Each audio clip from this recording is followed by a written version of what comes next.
宴の時間だ。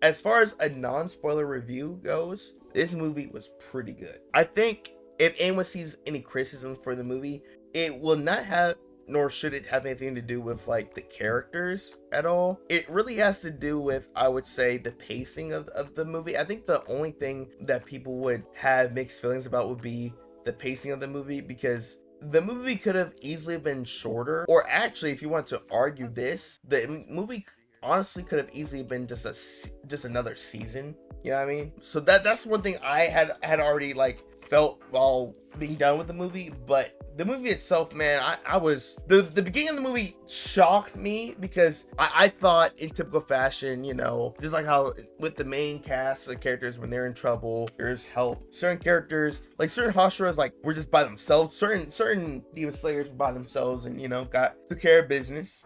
You know, I'm not naming names. I'm not naming names.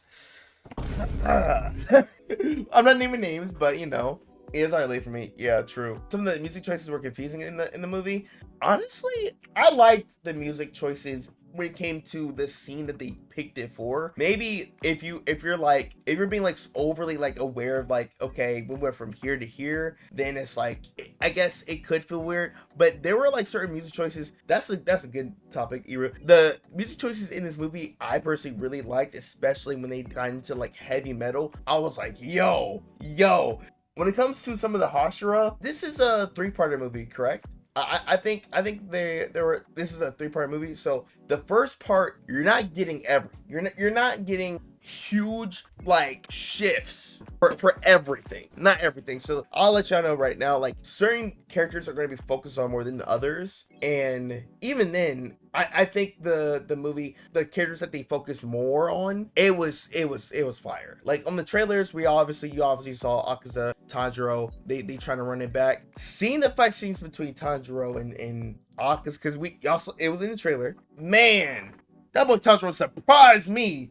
3 movies, yeah, that boy Tanjiro surprised the mess out of me, man. I look you want to get into spoilers, so I'll keep it.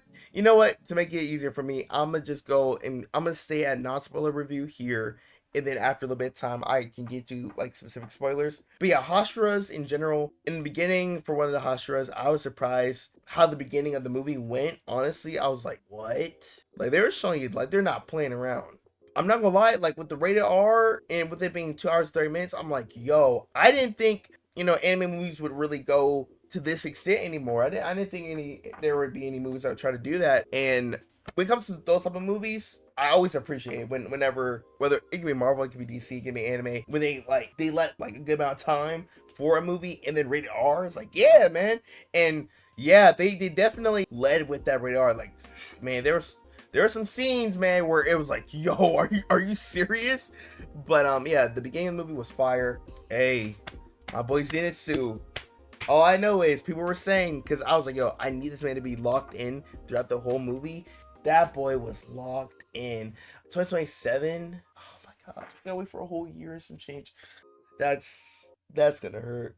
But I understand though. There's a lot of effort being put into it. Zenitsu, you know, his fight scenes surprised the mess out of me. Especially, you know, towards, you know, certain parts. I was like, okay.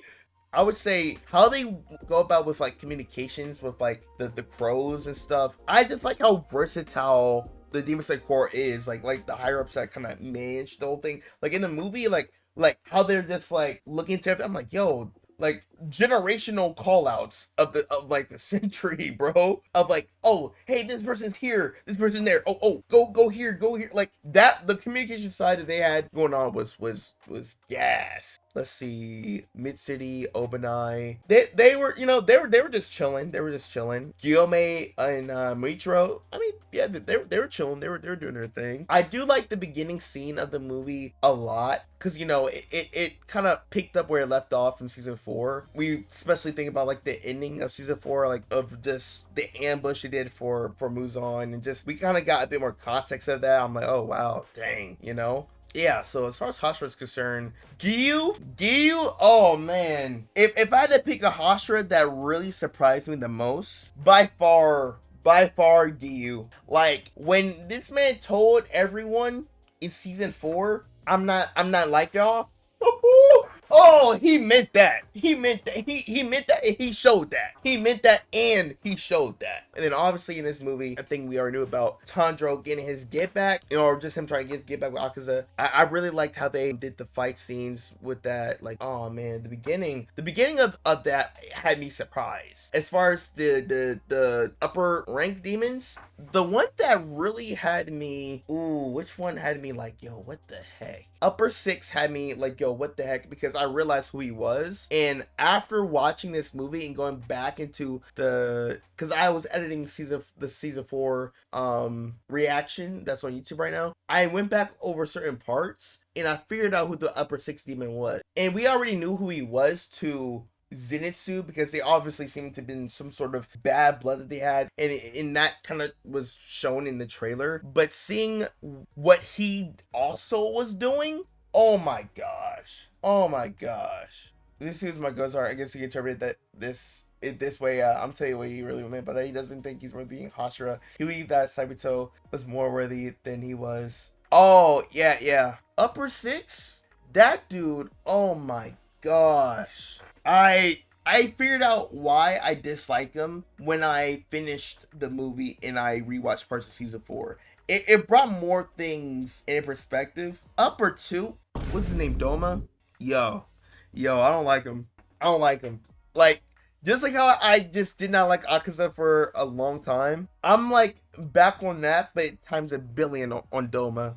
Goodness, bro. Like, that dude, his personality was just like, he's like a trash talker that can back things up. That's like the worst combination for any person that you just dislike. That guy, oh my gosh. Doma was in hopefully I'm saying his name right. Either way, I'm talking about the upper 2, right? Yo. I hate what he did to Rengoku. Same. But for some reason, over the past while, I've just learned to kind of mess with Akaza like more like later on, you know. But when it came to him as a character, like, you know, hold on. But when it came to him versus, like, you know, the homies, off principle, I can't mess with Akaza, right?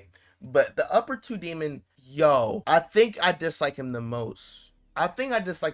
He was such a troll. He was a rage baiter. He was like out here like just toying with people. I was like, yo, what the heck, man? Like, I was fed up with him. Like, honestly, I was really fed up with him. And honestly, I think that sums up the non-spoiler review. Ox is my favorite upper moon. Yeah. Okay, so I think I'm gonna dive into a bit more stuff that's within the more spoiler territory right now. So for anyone that's not caught up, you may want to click off, you know, like, hey, peace, you know what I mean? Kenji's hands, right. So let's start off with, we're gonna go from least to just worst. Yeah, just like the craziest things.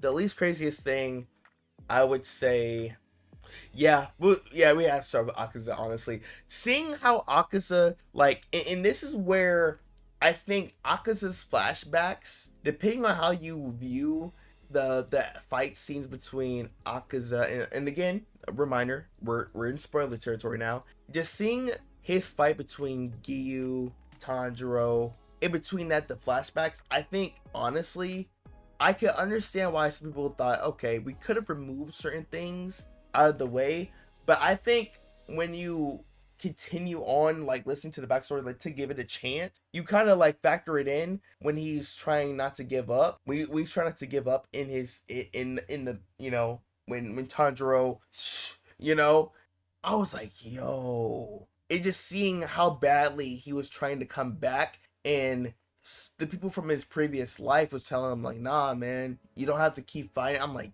yo, that whole scene, just his backstory alone, seeing it for the first time, I was like, dang, bro, they got me feeling some type of way, you know what I mean? Like, I'm not on y'all. Oh, what do you mean, Silver? And for anyone that says that Akaza's backstory kind of started to carry the fight between Giyu and Tanjiro, I would agree with you, but not in a negative way. Like, I think it did.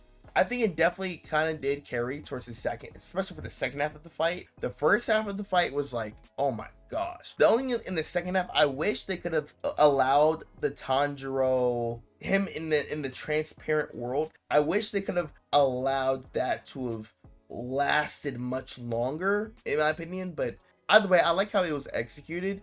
But really, the beginning of the fight was what had me. Literally, this man Giyu and Tanjiro, they're famous anime battles from a movie way ahead of time. Someone's got you, and I'm glad that we. Because that's why I kind of decided not to do a lot of fan animations for Demon Slayer or even regular Ragnarok, because I didn't want there to be spoilers. Unless if I already knew about the manga. Like, that's why if I were to watch a Blue Lock or a JJK fan animation, I'm not tripping, because I knew about a lot of stuff in the manga for those. But I'm an anime only for Demon Slayer, so I'm like, ooh, I'm gonna dodge spoilers. But seeing Giyu and Tanjiro, when they were like just running by themselves, yo, how on site Akaza was when he showed up right here, and bro was basically about to get this man Tanjiro. This man Tanjiro locked the edge, and this man took weave. And not only did he weave, he switched it up on them and fought back. And I was like, hold up, what? This man got movement, because we know he gotten better, but we don't know how much better he's gotten compared to, you know, going up against like Akaza. And this man Akaza, he literally sat there surprised, like, you're still alive? Wait, what the? Whoa, what was that? Hold up, like, oh, chill. That alone already had me like, yo, that's crazy. To see, like, Tanjiro was able to go neck to neck with upper 3? I was sitting there, I'm like, oh, we're cooking. But not even just that. I'm not like, Giyu was hilarious in this movie. And what makes him hilarious, yeah, Tanjiro and Akaza was on site. What makes him hilarious, because they're fighting, right? And Giyu, Tanjiro, they kind of like switch. They kind of like take turns going up against Akaza. When it's Giyu's turn, and then later on they kind of switch over, because, you know, Giyu gets knocked over to the side somewhere, and then it's Tanjiro versus Akaza. Later on, Giyu comes back. He's like, bro, I don't like fighting, bro. You made me hurt my back, bro. Like, what's up with you? When he said that in the theater, I was like, yo, like, he's just funny without even trying to be funny. The biggest thing for me, I was just so surprised to seeing how Tanjiro was. Yeah, he had that dog in facts. Just seeing how much he had improved. Because remember, all of what consisted from, like, literally the Mugen Train arc to season 4, that was a very, very, very short time frame. A very short time frame. For us, even though we kind of know, it just doesn't really 1000% feel like that, because when we're watching the show, like, ongoing, we're waiting almost a year for the next season. We're waiting for a couple more months for the next season, you know, so it feels a bit stretched out in time, but in real time, it's been only like months. And not even by that many months since the Mugen Train arc for Tanjiro. So literally seeing how he's able to go neck to neck with Akaza, that surprised me. Like, for real. Like, for real. But not even just that. The soundtracks that they had for Tanjiro versus Akaza, and then Giyu versus Akaza, peak. Some of my favorite soundtracks in that entire movie was in that moment. When Giyu, when he got his mark, I was like, what? And then this man was fighting, bro, was going next to them for Akaza for a hot minute. I was like, okay, Giyu. See, at first, I didn't know how strong Giyu was. So at first I was like, uh-oh, I don't want this to be another Rengoku, you know, where, you know, he has to look out for Tanjiro at a certain point in time. Nah, Giyu had that dog in him too. He was putting the paws on him. I was like, yo, they were going neck to neck, man. I was sitting there like, yo, because here's the thing, we've never seen Giyu really go all out before. Like, he would be on some nonchalant and save Tanjiro or whoever is in the vicinity, you know, in the other seasons. So we never seen him fight for real like that ever before. So for me, I'm like, yo, this is like a whole nother side of him that we're seeing. But all that stuff aside, seeing, you know, them explain Tanjiro's trying to tap into the transparent world of overcome Akaza's like defenses, because with Akaza he can easily like read murderous intent when someone's trying to approach him. So Tanjiro was thinking about his conversation with Inosuke, like, okay, how do I approach someone without them noticing, right? Inosuke was like, well, if you have a scent of you know, murderous intent, I can smell you from a mile away. And it's actually crazy because literally towards the end of the movie, when I saw this man just running around, I was sitting there, I was like, yo, what have you been doing the whole movie? And no game, he was just out there. He like, bro, what were you doing? Like, what were you doing? But actually, his conversation with Tanjiro was actually helpful. It gave him enough clues for Tanjiro to think about, wait, maybe there is a way to knock the demon off guard without them sensing your murderous intent. And they went through that whole like sequence, flashbacks for it. And I'm not gonna lie, y'all, when I saw this man Tanjiro right up behind Akaza, this man Akaza talking crazy to Gyu, I was sitting there, I was like, I was trying my best to hold back my laughter. I was like, yo, you're so good. You're so good. But it's so crazy because Tanjiro could have easily killed him right there. But he was like, nah. He wanted him to know he was right there. And even with that, even without the element of surprise, he still got it done. I'm like, wow. At first, I was like genuinely worried because I was like, Tanjiro, why did you like Tanjiro had the ultimate Gohan moment. He's like, nah, I want you to know, like not only do I want you to notice that you're weaker and you're outmatched, I want you to feel that like in a panned out fight. I was sitting there, I was like, dang, bro. And the other scene where he was about to get the sword, but it kind of like slipped. I got worried for that too. They were like doing so many pump fakes of death scene in this movie. It was actually crazy. But yeah, that's all I have to say about that. Upper 2, I don't like him. I don't like him. This dude is the archetype of he's like the same type of gamer archetype that's like, he says things that it's not even insulting. It's how he says it. And he knows what he's doing. Like, he was intentionally rage baiting Shinobu the entire fight. The entire freaking fight. And it's man, it's a shame I have this Shinobu, man. Like what happened with, that's kind of all I really have for that. Zenitsu versus Dengaku or whatever his name is. That fight, cinema. Absolute freaking cinema. When we thought this man Zenitsu lost, this man got up and he was cooking up his seventh form. I was like, yo. And it's crazy because when Zenitsu got him, they're falling, they were like falling like in the air. So the guy, he was like, dang it, I lost. But hold on, Zenitsu is falling. And he's passed out. There's no shot he's gonna wake up and, you know, he's gonna fall to his death. So he's like, hey, I took him with me. The demon that picked up Zenitsu, it was talking right in front of Dengaku. He's like, man, it must feel bad to go out all by yourself. How he was, that was hilarious. That was hilarious. Because his bro thought, he was like, oh, I'm taking you with me. Nope. Nope. But Zenitsu, yeah, that fight cooked so hard. The beginning of the fight scene, though, when Zenitsu caught him off guard, that had me like, yo, what?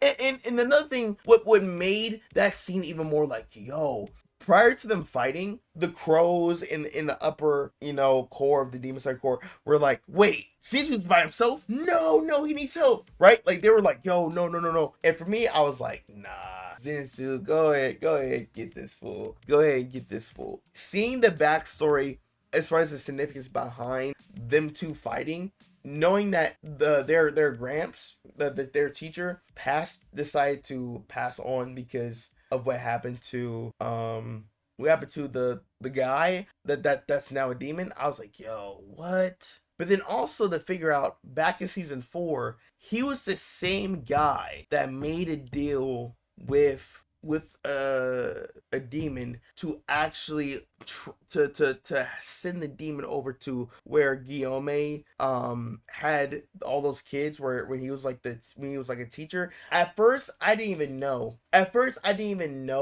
was him, and now the full timeline makes sense. He got caught lacking. He had made the deal with the demon to you know, so, and then with Guillaume's backstory, we know what happens there. I had no idea he was responsible for that. And then even after that, I think the deal was that he took the blood of the first the upper one's blood, and then with the news of him becoming a demon, his teacher, he offed himself, and then Zenitsu in season 4, yeah, I really dislike Kaigaku. Yeah, me too. Zenitsu during season 4 when we saw him like when he was locked in when Tanjiro was just trying to give him fish, everything makes sense now. When you rewatch season 4, literally during that time frame, Zenitsu just figured out, he just received news that his teacher passed away. So with all of that like in mind, this fight scene, I'm like, yo, cook this fool, man. And they were going at it. They were going at it, man. The only demon slayer that took out a upper moon demon by his self. And if I'm not mistaken, actually, Zenitsu, as of right now, in the story with what we have right now, I think Zenitsu was the only demon slayer that has killed a upper rank demon by himself, no help. I think he's the first one because you remember Akaza, they tried to help, didn't work. Tengen with the siblings, he needed Zenitsu and Inosuke and Tanjiro's help. Season 3, like it was really Mitsuri, Michiro, Genya, and Tanjiro. They were all working together to take them out. So that they still weren't by themselves. So Michiro also solo upper 5. Wait, back in season 3. Wait, did he? Wait, which one was upper 5? Was that upper 5? Was that the one that was in that little clay little pot? Oh yeah. Actually, I think I know who you're talking about. You're talking about this guy, right? Ah, shoot! Dang, Michiro might get that title. But nah, cause didn't he need help though? Didn't Michiro? Cause Michiro, he was stuck out in like that little water bubble for a minute, right? For like a good part of the season. Didn't he need help with from someone to get him out of there? Yeah, actually, wasn't Mitsui that freed him out of that bubble? Yeah, he did take this guy out, but and y'all can correct me if I'm wrong. I think he needed help to get out of there. So it's like I if I'm thinking, how I look at it is no help, by yourself, fight through adversity to win, like 1,000% through and through. I think I'll still stand on Zenitsu being the only demon slayer that, with all those circumstances in mind, soloed a upper rank demon. No help at all, no nothing. So I'll put that specific badge on. I think it was a source. Yeah, the Swordsmith kid. I think it was because that was the same Swordsmith kid that had Tanjiro train with that demon dummy, and then when they were like practicing against it, they found an old sword. Yeah, he had the cooler solo. Honestly, for me personally, I'm totally not biased. Oh, totally not biased, right?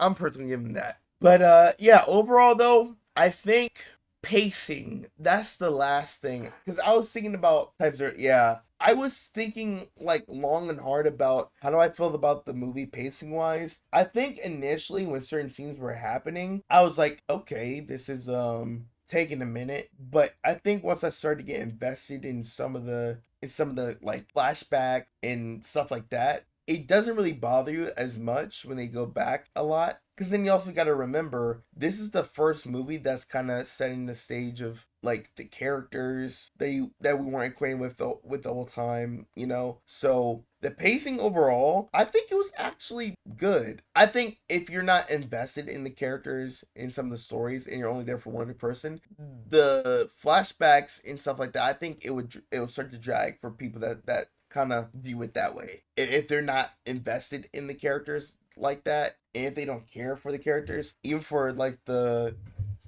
Umbering demons that had flashbacks, I think. So yeah, overall, if you don't care for the characters, you're not going to like the pacing because a good bit of the fights that transpired was built up from a lot of those flashbacks. But I didn't mind it, so it was great for me. For me, I was just worried that they didn't know how to like find a good point to kind of end the flashback, because the flashback, especially for Akaza, lasted for such a long time. I was like, whoa, do we know how to close this off properly? That was like my main worry there. That's it. Like pacing, I think that's gonna be the only thing that people are gonna try to complain about. I think that's like genuinely the only like valid like criticism.